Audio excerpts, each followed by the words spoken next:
Seksi Propam Polrestabes Palembang, Rabu pagi kemarin melakukan penegakan disiplin pada anggota yang akan masuk ke Polrestabes Palembang.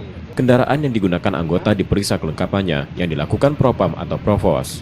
Dalam penegakan disiplin tersebut, 5 unit motor milik anggota polisi Polrestabes Palembang disita karena memakai plat palsu dan ada yang tidak memakai sama sekali.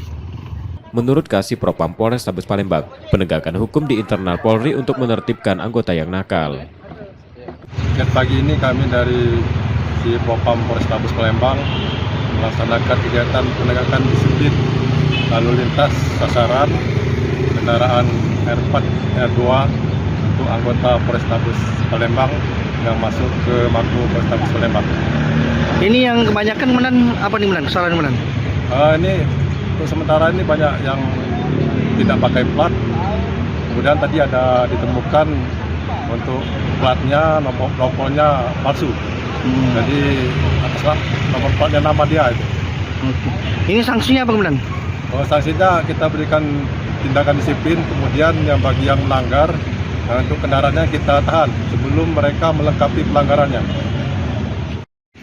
Operasi penegakan disiplin ini akan terus dilakukan pihak Propam Polrestabes Palembang.